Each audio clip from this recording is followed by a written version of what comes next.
Oppo ತನ್ನ Oppo K30ನ already launch ಮಾಡಿತ್ತು. ಆದ್ರೆ ಈಗ ಇನ್ನೊಂದು ನ್ಯೂ ಸ್ಮಾರ್ಟ್ಫೋನ್ ಕೆ ಸೀರೀಸ್ ಅಲ್ಲಿ ಲಾಂಚ್ ಮಾಡಿದೆ.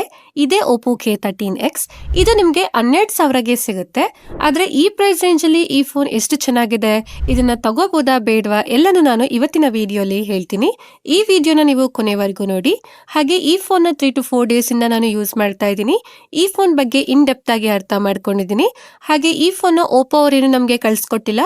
ಈ ಫೋನ್ ನಮ್ಮ ರವಿಕುಮಾರ್ ಎಂಟರ್ಪ್ರೈಸಸ್ ಅವರು ಕಳ್ಸಿಕೊಟ್ಟಿದ್ದಾರೆ. ಅವ್ರದ್ದು ಬಂದು 2 ಶಾಪ್ಸ್ ಇದಾವೆ. ನಿಮ್ಗೇನಾದ್ರೂ ಹೊಸ ಫೋನ್, ಟಿವಿ, ಲ್ಯಾಪ್ಟಾಪ್ಸ್ ಬೇಕಾಗಿದ್ರೆ ಈ 2 ಶಾಪ್ಸ್ ನ ವಿಸಿಟ್ ಮಾಡಿ ಪರ್ಚೇಸ್ ಮಾಡಬಹುದು. ನಿಮ್ಗೆ ಬೇರೆ ಬೇರೆ ಆಫರ್ಸ್ ಗಳನ್ನ ಮತ್ತೆ ಡಿಸ್ಕೌಂಟ್ಸ್ ಗಳನ್ನ ಕೊಡ್ತಾರೆ. ಹಾಗೆ ನೀವೇನಾದ್ರೂ ಫಸ್ಟ್ ಟೈಮ್ ನಮ್ಮ ಚಾನಲ್ಗೆ ಬಂದಿದ್ರೆ ನಮ್ಮ ಚಾನಲ್ಗೆ ಸಬ್ಸ್ಕ್ರೈಬ್ ಆಗಿ ನನಗೆ ಸಪೋರ್ಟ್ ಮಾಡಿ. ನಾನು ಸಹ ಅನ್ಬಾಕ್ಸಿಂಗ್ ವಿಡಿಯೋಸ್ ಹಾಗೆ ಬೇರೆ ಬೇರೆ ಟೆಕ್ ವಿಡಿಯೋಸ್ ನ ಮಾಡ್ತೀನಿ. ಸಪೋರ್ಟ್ ಮಾಡ್ತೀರಾ ಅಲ್ವಾ? ಹಾಗಿದ್ರೆ ಇವತ್ತಿನ ವಿಡಿಯೋನ ಶುರು ಮಾಡೋಣ. ಹಾಯ್ ಗಾಯ್ಸ್, ನಾನು ನಿಮ್ಮ ಕನ್ನಡದ ಹುಡುಗಿ. ನಿಮ್ಮೆಲ್ಲರಿಗೂ ಟೆಕ್ ನ್ಯೂಸ್ ಪ್ರೋ ಕನ್ನಡ ಚಾನಲ್ಗೆ ಸ್ವಾಗತ. ಮೊದಲನೇದಾಗಿ ಇದರ ಬಾಕ್ಸ್ ಅಲ್ಲಿ ಏನೇನ್ ಸಿಗುತ್ತೆ ಅಂತ ನೋಡೋದಾದ್ರೆ, ಬಾಕ್ಸ್ ನ ನಾವು ಓಪನ್ ಮಾಡ್ತಾ ಇದ್ದಂಗೆ ಇಲ್ಲಿ ಇನ್ನೊಂದು ಬಾಕ್ಸ್ ಸಿಗುತ್ತೆ. ಇದರಲ್ಲಿ ಡಾಕ್ಯುಮೆಂಟೇಶನ್ ಇದೆ. ಒಂದು ಒಳ್ಳೆ ಕ್ವಾಲಿಟಿಯ ಸಿಲಿಕಾನ್ ಬ್ಯಾಕ್ ಕವರ್ ಸಿಗುತ್ತೆ. ಆಮೇಲೆ ಫೋನ್ ಸಿಗುತ್ತೆ. ಇದ್ರ ಬಗ್ಗೆ ನಾನು ಆಮೇಲೆ ಹೇಳ್ತೀನಿ. ಹಾಗೆ ಈ ಬಾಕ್ಸ್ ಅಲ್ಲಿ ನಮಗೆ 45 ವ್ಯಾಟ್ ಚಾರ್ಜರ್ ಅಡಾಪ್ಟರ್ ಸಿಗುತ್ತೆ. Type A to type C charging cable ಸಿಗುತ್ತೆ. ಕೊನೆಯದಾಗಿ ನಮಗೆ ಸಿಮ್ ಎಜೆಕ್ಟರ್ ಟೂಲ್ ಸಿಗುತ್ತೆ. ಈ ಫೋನ್ ನ ಬಾಕ್ಸ್ ಅಲ್ಲಿ ನಿಮ್ಗೆ ಎಲ್ಲಾನು ಸಿಗುತ್ತೆ. ನೀವು ಯಾವುದೇ ಎಕ್ಸ್ಟ್ರಾ ಖರ್ಚು ಮಾಡೋ ಅಗತ್ಯ ಇರೋದಿಲ್ಲ. ನೆಕ್ಸ್ಟ್ ಇದ್ರ ಡಿಸೈನ್ ಬಗ್ಗೆ ಮಾತಾಡೋದಾದ್ರೆ, ಈ ಫೋನ್ ಬಂದು 2 ಕಲರ್ ಅಲ್ಲಿ ಸಿಗುತ್ತೆ. ಈಗ ನಮ್ಮ ಹತ್ರ ಇರೋದು ಮಿಡ್ ನೈಟ್ ವೈಲೆಟ್, ಇನ್ನೊಂದು ಬಂದು ಸನ್ಸೆಟ್ ಪೀಚ್. ನಿಮ್ಗೆ ಯಾವ ಕಲರ್ ಇಷ್ಟ ಆಯ್ತು ಅಂತ ನೀವು ಕಮೆಂಟ್ ಮಾಡಿ ಹೇಳಿ. ಹಾಗೆ ಇದ್ರ ಬ್ಯಾಕ್ ಹಾಗೆ ಸೈಡ್ ಫ್ರೇಮ್ ಪಾಲಿಕಾರ್ಬನೇಟ್ ಇಂದ ಮಾಡಿದ್ದಾರೆ. ಇದು ಮ್ಯಾಟ್ ಫಿನಿಶಿಂಗ್ ನ ಹೊಂದಿದೆ. ಇದ್ರ ಮೇಲೆ ಫಿಂಗರ್ ಪ್ರಿಂಟ್ ಮಾರ್ಕ್ ಏನು ಬೀಳೋದಿಲ್ಲ. ಈ ಪ್ರೈಸ್ ರೇಂಜ್ಗೆ ಇದು ಯೂನಿಕ್ ಆಗಿ ಕಾಣಿಸುತ್ತೆ. ಹಾಗೆ ಇದಕ್ಕೆ SGS ಗೋಲ್ಡ್ ಡ್ರಾಪ್ ಸರ್ಟಿಫಿಕೇಶನ್ ಸಿಗುತ್ತೆ. ಜೊತೆಗೆ military grade 810H shock resistance ಸಿಗುತ್ತೆ. ಇಷ್ಟೇ ಅಲ್ಲ, 360 degree damage proof armour body protection ಕೂಡ ಸಿಗುತ್ತೆ. ಇದರಿಂದ ಇದ್ರ ಡ್ಯೂರಬಿಲಿಟಿ ಚೆನ್ನಾಗಿದೆ.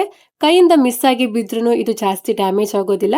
ಆದ್ರೆ ನೀವು ಬೇಕು ಅಂತ ಫೋನ್ ನ ಬೀಳಿಸಬೇಡಿ, ಫೋನ್ ಡ್ಯಾಮೇಜ್ ಆಗ್ಬೋದು. ಹಾಗೆ ಇದಕ್ಕೆ IP65 ವಾಟರ್ ಹಾಗೆ ಡಸ್ಟ್ ರೆಸಿಸ್ಟೆಂಟ್ ಸಪೋರ್ಟ್ ಕೂಡ ಸಿಗುತ್ತೆ.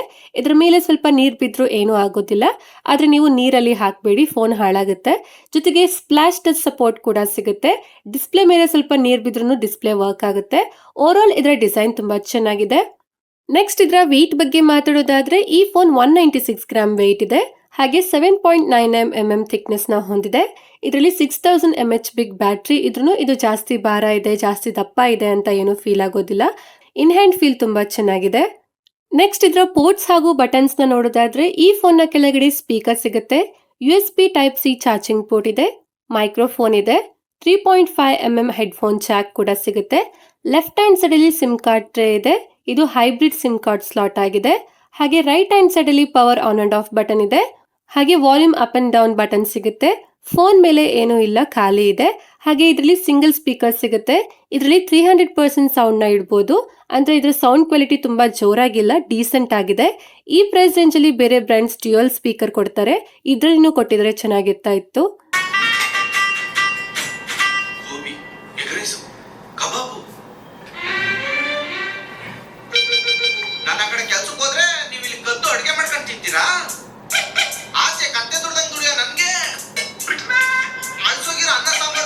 ನೆಕ್ಸ್ಟ್ ಇದರ ಡಿಸ್ಪ್ಲೇ ಬಗ್ಗೆ ಮಾತಾಡೋದಾದ್ರೆ, ಇದರಲ್ಲಿ 6.67 ಇಂಚಸ್ HD+ LCD ಡಿಸ್ಪ್ಲೇ ಸಿಗುತ್ತೆ. ಫುಲ್ HD ಡಿಸ್ಪ್ಲೇ ಇಲ್ಲ. 120 Hz ರಿಫ್ರೆಶ್ ರೇಟ್ ಇದೆ. ಡಿಸ್ಪ್ಲೇ ಸ್ಮೂತ್ ಆಗಿ ವರ್ಕ್ ಆಗುತ್ತೆ, ಆದ್ರೆ ಸ್ವಲ್ಪ ಲ್ಯಾಗ್ ಫೀಲ್ ಆಗುತ್ತೆ. 850 ನೈಟ್ಸ್ ಟಿಪಿಕಲ್ ಬ್ರೈಟ್ನೆಸ್ ಸಿಗುತ್ತೆ. 1000 ನೈಟ್ಸ್ ಪೀಕ್ ಬ್ರೈಟ್ನೆಸ್ ಇದೆ. ಇಂಡೋರ್ ಅಲ್ಲಿ ಚೆನ್ನಾಗಿ ಕಾಣಿಸುತ್ತೆ, ಔಟ್ಡೋರ್ ಅಲ್ಲಿ ಅಷ್ಟೊಂದು ವಿಸಿಬಲ್ ಆಗಿಲ್ಲ. ಆದ್ರೆ ಯೂಸ್ ಮಾಡೋದಕ್ಕೆ ಏನೂ ಕಷ್ಟ ಆಗೋದಿಲ್ಲ, ಯೂಸ್ ಮಾಡಬಹುದು. ಹಾಗೆ ಇದು ವೈಡ್ ವೈನ್ L1 ಗೆ ಸಪೋರ್ಟ್ ಮಾಡುತ್ತೆ. ನೆಟ್ಫ್ಲಿಕ್ಸ್ ಅಲ್ಲಿ HD ವಿಡಿಯೋಸ್ ನ ನೋಡಬಹುದು. ಜೊತೆಗೆ ಯೂಟ್ಯೂಬ್ ಅಲ್ಲಿ 2K ವಿಡಿಯೋಸ್ 60 FPS ಅಲ್ಲಿ ನೋಡಬಹುದು. ಹಾಗೆ ಇದರಲ್ಲಿ ಪ್ಲೇ ಆಗೋ ವಿಡಿಯೋಸ್ ಅಲ್ಲಿ ಡೀಟೇಲ್ಸ್ ಪರವಾಗಿಲ್ಲ, ಚೆನ್ನಾಗಿದೆ. ಕಲರ್ಸ್ ಚೆನ್ನಾಗಿ ಬರುತ್ತೆ. ವಿವಿಂಗ್ ಆಂಗಲ್ ಚೆನ್ನಾಗಿದೆ.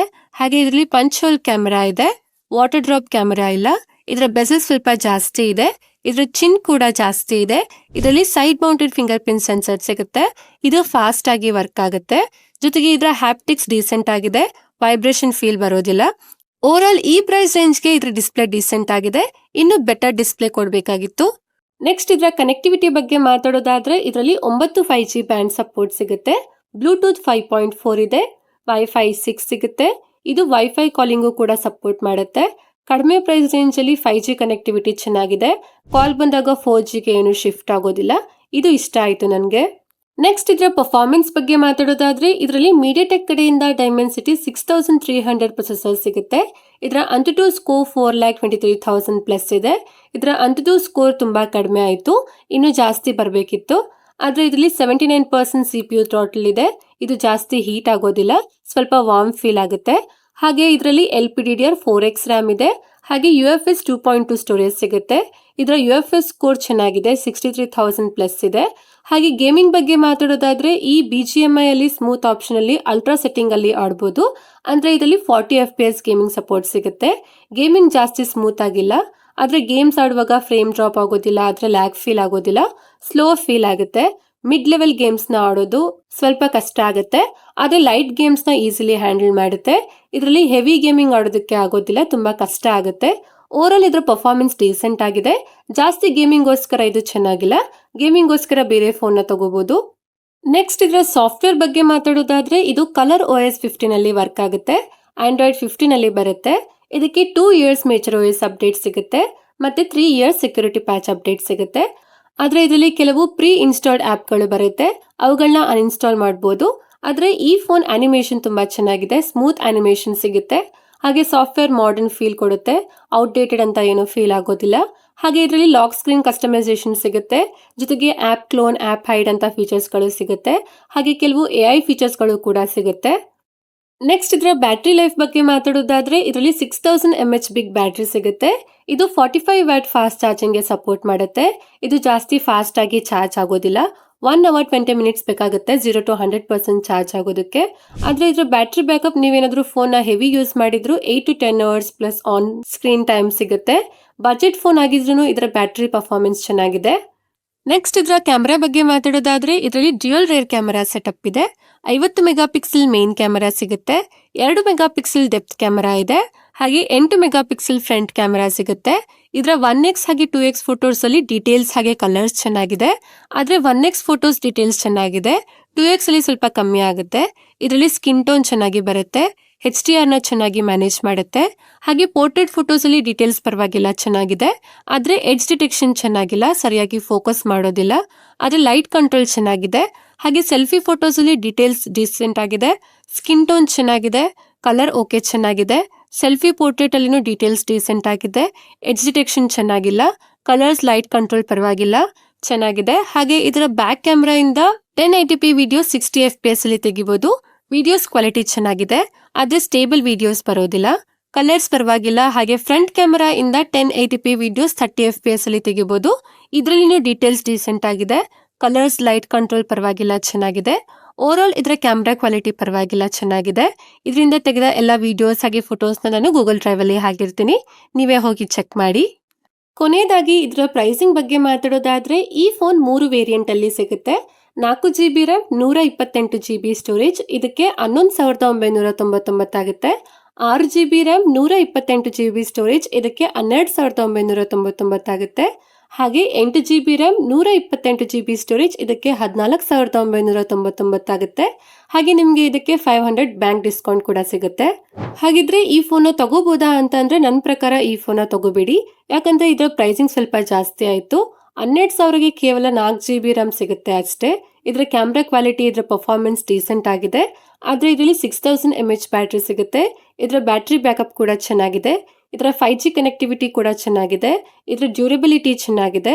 ಇದನ್ನ ತಗೊಳ್ಳೋದು ಬಿಡೋದು ನಿಮಗೆ ಬಿಟ್ಟಿದ್ದು, ನಿಮಗೆ ಇಷ್ಟ ಆದ್ರೆ ತಗೊಳ್ಳಿ, ಆಗಿಲ್ಲ ಅಂತಂದ್ರೆ ತಗೋಬೇಡಿ. ಮಾರ್ಕೆಟ್ ಅಲ್ಲಿ ಈ ಪ್ರೈಸ್ ರೇಂಜ್ಗೆ ಇನ್ನೂ ಬೆಟರ್ ಇರೋ ಫೋನ್ಸ್ಗಳು ಸಿಗುತ್ತೆ.